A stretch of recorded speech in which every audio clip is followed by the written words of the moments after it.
Hi friends, welcome to my channel Mamata Mysuru. ಇವತ್ತಿನ ಟಾಪಿಕಲ್ಲಿ ಏನು ಅಂತ ಹೇಳಿದ್ರೆ ಚಟ್ನಿನ ಯಾವ ರೀತಿ ಮಾಡ್ಬೋದು. ಅಂದರೆ ಈ ಚಟ್ನಿಗೆ ತೆಂಗಿನಕಾಯಿ ಮತ್ತು ಈ ಒಂದು ಪುದೀನವನ್ನು ಉಪಯೋಗಿಸ್ಕೊಂಡು ಮಾಡೋ ಅಂಥ ಚಟ್ನಿ ದೋಸೆ, ಇಡ್ಲಿ ಹಾಗೂ ಚಪಾತಿಗೆ ತುಂಬಾ ಚೆನ್ನಾಗಿರುತ್ತೆ. ನಾನು ಇದೇ ರೀತಿಯಲ್ಲಿ ಚಟ್ನಿನ ಮಾಡೋದು. ನಾನು ಯಾವ ರೀತಿ ಮಾಡ್ತೀನಿ ಅನ್ನೋದನ್ನು ನೋಡ್ಕೊಳ್ಳಿ. ಇದಕ್ಕೆ ಬೇಕಾಗುವಂಥ ಇಂಗ್ರೀಡಿಯೆಂಟ್ಸ್ ಅಂದರೆ ಪುದೀನ ಸೊಪ್ಪು, ತೆಂಗಿನಕಾಯಿ, ಕಡಲೆಕಾಯಿ ಬೀಜ ಅಂದರೆ ಕಡಲೆ,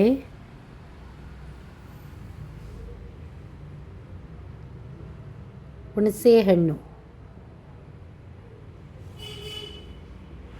ಬೆಳ್ಳುಳ್ಳಿ ಮತ್ತು ತೆಂಗಿನಕಾಯಿ, ಕಡಲೆಕಾಯಿ ಬೀಜ ಮತ್ತು ಹುಣಸೆಹಣ್ಣು, ಬೆಳ್ಳುಳ್ಳಿ ಎಲ್ಲ ತೋರಿಸ್ತಾ ಇದ್ದೀನಿ. ಕೊತ್ತಂಬರಿ ಸೊಪ್ಪು ಇಂಪಾರ್ಟೆಂಟು, ಉಪ್ಪು, ಕೊತ್ತಂಬರಿ ಸೊಪ್ಪು, ಹಸಿಮೆಣಸಿನಕಾಯಿ ಮತ್ತು ಕರಿಬೇವಿನ ಸೊಪ್ಪು. ಸ್ವಲ್ಪ ಬೇಕಾದರೆ ನೀವು ಬೆಲ್ಲ ಹಾಕ್ಬೋದು, ಇಲ್ಲ ಅಂದರೆ ಇಲ್ಲ, ಬೆಲ್ಲವನ್ನು ಸಹ ಹಾಕ್ಕೊಳ್ಬೋದು. ಆಮೇಲೆ ಇನ್ನೇನು ಅಂತ ಹೇಳಿದ್ರೆ ತೆಂಗಿನಕಾಯಿಯ ಈ ಒಂದು ಚಟ್ನಿಯನ್ನು ಮಾಡಬೇಕಾದ್ರೆ ಈ ರೀತಿಯಾದಂತಹ ಒಂದು ಪದಾರ್ಥಗಳನ್ನ ತಗೊಳ್ಬೇಕು. ಅದನ್ನು ಚೆನ್ನಾಗಿ ಮಿಕ್ಸಿಯಲ್ಲಿ ನುಣ್ಣಗೆ ರುಬ್ಬಬೇಕು, ಇಲ್ಲಾಂದರೆ ಸ್ವಲ್ಪ ತರಿಯಾಗಿದ್ರೂ ಪರವಾಗಿಲ್ಲ. ಭಾರತದ ಸಾಂಪ್ರದಾಯಿಕವಾದಂಥ ಸೈಡ್ ಡಿಶ್ ಇದು.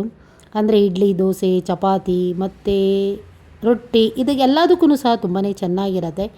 ನೋಡಿ, ಈ ಇಂಗ್ರೀಡಿಯೆಂಟ್ಸ್ನೆಲ್ಲ ಹಾಕಿ ಮಾಡೋದ್ರಿಂದಾಗಿ ಬಹಳ ಸೂಪರಾಗಿರೋ ಅಂಥ ಚಟ್ನಿನ ಮಾಡ್ಬೋದು. ಹುಣಸೆಹಣ್ಣನ್ನು ಹಾಕಿ ತೆಂಗಿನಕಾಯಿ ಹಾಕಿ, ಆಮೇಲೆ ನೋಡಿ ಹಸಿಮೆಣಸಿನ್ಕಾಯಿ ಆದರೂ ಹಾಕ್ಬೋದು, ನಿಮಗೆ ಬೇಕಾದರೆ ಕೆಂಪು ಮೆಣಸಿನ್ಕಾಯಿ ಪುಡಿನೂ ಹಾಕ್ಬೋದು.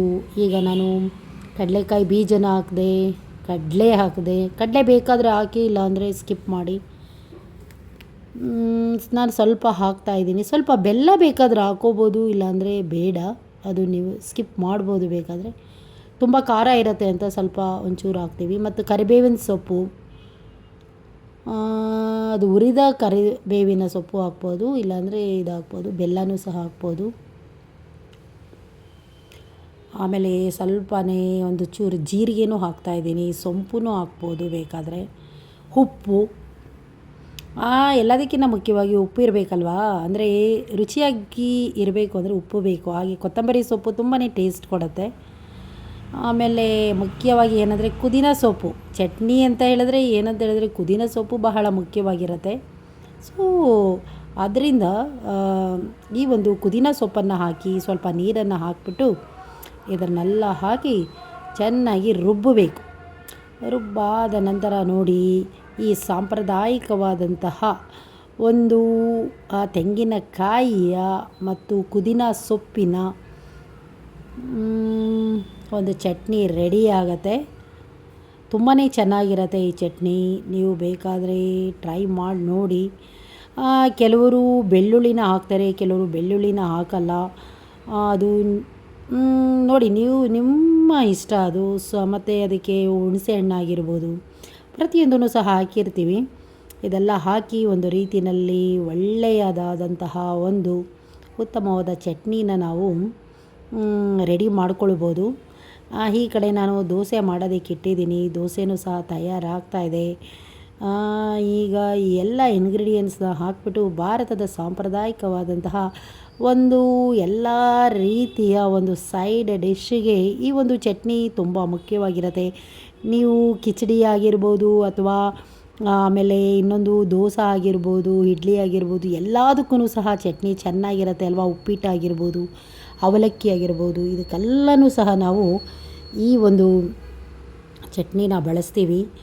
ಆಮೇಲೆ ಉಪ್ಪು ಸಹ ಬಹಳ ಮುಖ್ಯವಾಗಿರುತ್ತೆ. ಸ್ವಲ್ಪ ನೀರೆಲ್ಲ ಹಾಕಿ ತರಿಯಾಗಿಯೂ ಸಹ ಕೆಲವರು ಮಾಡ್ತಾರೆ, ಕೆಲವರು ಇದಾಗಿ ಮಾಡಿದ್ರೆ. ಕೊತ್ತಂಬರಿ ಸೊಪ್ಪನ್ನು ಹಾಕ್ತಾಯಿದ್ದೀನಿ ನೋಡಿ, ಮತ್ತು ಪುದೀನ ಸೊಪ್ಪನ್ನು ಸಹ ಹಾಕಿದ್ದೀನಿ.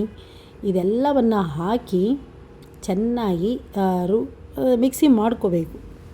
ಕೆಲವರು ನೋಡಿ ಈಗೆಲ್ಲ ರೆಡಿ ಆಯಿತು.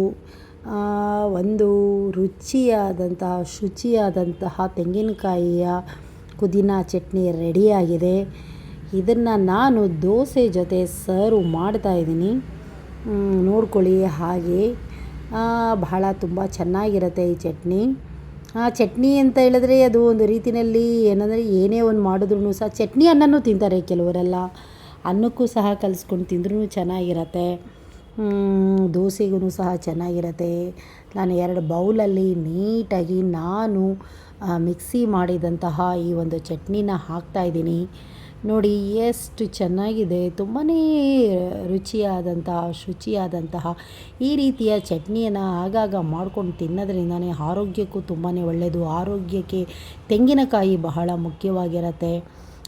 ಪುದೀನ ಸೊಪ್ಪು ಸಹ ಬಹಳ ಮುಖ್ಯವಾಗಿರುತ್ತೆ. ಈ ಒಂದು ಚಟ್ನಿ ಹೇಗಿತ್ತು ಅಂತಲೂ ಸಹ ಕಮೆಂಟ್ ಮಾಡಿ ಹೇಳಿ. ನಾನು ಇದೇ ರೀತಿ ಮಾಡೋದು. ಅದರ ಚಟ್ನಿಯಲ್ಲಿ ಬಗೆಯಾದ ಬೇರೆ ಬೇರೆ ವೆರೈಟೀಸ್ ಎಲ್ಲ ಬರುತ್ತೆ. ನಾನು ಇವತ್ತು ತೋರಿಸ್ತಾ ಇರೋದು ತೆಂಗಿನಕಾಯಿಯ ಚಟ್ನಿ ಆಗಿರುತ್ತೆ. ಮತ್ತು ಇದರಲ್ಲಿ ತುಂಬ ವೆರೈಟೀಸ್ ಎಲ್ಲ ಮಾಡ್ಬೋದು. ತೆಂಗಿನಕಾಯಿ ಚಟ್ನಿ ಅಂತ ಹೇಳಿದ್ರೆ ಆರೋಗ್ಯಕ್ಕೆ ತುಂಬಾ ಒಳ್ಳೆಯದು. ಜೊತೆಗೆ ನಮ್ಮ ಚರ್ಮಕ್ಕೆ ಆಗಿರ್ಬೋದು ಅಥವಾ ಕೂದಲಿಗೆ ಆಗಿರ್ಬೋದು ಒಳ್ಳೆಯ ಒಂದು ಶೈನಿಂಗ್ನ ಕೊಡುತ್ತೆ. ಈಗ ನೋಡಿರ್ಬೋದು ತೆಂಗಿನಕಾಯಿ ಎಣ್ಣೆಯಿಂದನೂ ಸಹ ನಾವು ಎಷ್ಟು ರೀತಿ ಅಡುಗೆಗೆಲ್ಲ ಬಳಸೋದ್ರಿಂದ ಎಷ್ಟು ಒಳ್ಳೆಯದಲ್ವಾ. ಹಾಗೆಯೇ ತೆಂಗಿನಕಾಯಿಯು ಸಹ ನಮ್ಮ ದೇಹಕ್ಕೆ ಬಹಳ ಮುಖ್ಯವಾಗಿರುತ್ತೆ. ಈ ವಿಡಿಯೋ ಇಷ್ಟ ಆದರೆ ಲೈಕ್ ಮಾಡಿ, ಶೇರ್ ಮಾಡಿ, ಹಾಗೆ ಕಮೆಂಟು ಮಾಡಿ. ಮಮತಾ ಮೈಸೂರು ಅನ್ನೋ ಚಾನಲ್ಗೆ ಸಬ್ಸ್ಕ್ರೈಬು ಮಾಡ್ಕೊಳ್ಳಿ. ಈ ನಿಮ್ಮ ಒಂದು ಪ್ರೋತ್ಸಾಹ ಹೀಗೆ ಇರಲಿ. ಹಾಗೇ ನೆಕ್ಸ್ಟು ವಿಡಿಯೋ ಯಾವುದು ಮಾಡ್ತೀನಿ ಅದನ್ನು ನಾನು ನೆಕ್ಸ್ಟ್ ವಿಡಿಯೋದಲ್ಲಿ ತೋರಿಸ್ತೇನೆ. ಇವತ್ತಿನ ಒಂದು ವಿಡಿಯೋದಲ್ಲಿ ಈ ಒಂದು ಭಾರತದ ಸಾಂಪ್ರದಾಯಿಕವಾದಂತಹ ಶೈಲಿಯ ಸೈಡ್ ಡಿಶ್ ಆದಂತಹ ಚಟ್ನಿನ ತಯಾರು ಮಾಡಿದ್ದೀನಿ. ನೋಡಿ ಎಷ್ಟು ಚೆನ್ನಾಗಿದೆ ಅಲ್ವಾ. ತುಂಬ ಚೆನ್ನಾಗಿರುತ್ತೆ ಚಟ್ನಿ. ಹೋಟೆಲ್ ಚಟ್ನಿಗೂ ಮನೆ ಚಟ್ನಿಗೂ ತುಂಬ ವ್ಯತ್ಯಾಸ ಇರುತ್ತೆ. ಈ ವಿಡಿಯೋ ನೋಡಿದ ಎಲ್ಲರಿಗೂ ತುಂಬಾ ಥ್ಯಾಂಕ್ಸ್ನ ಹೇಳ್ತೀನಿ.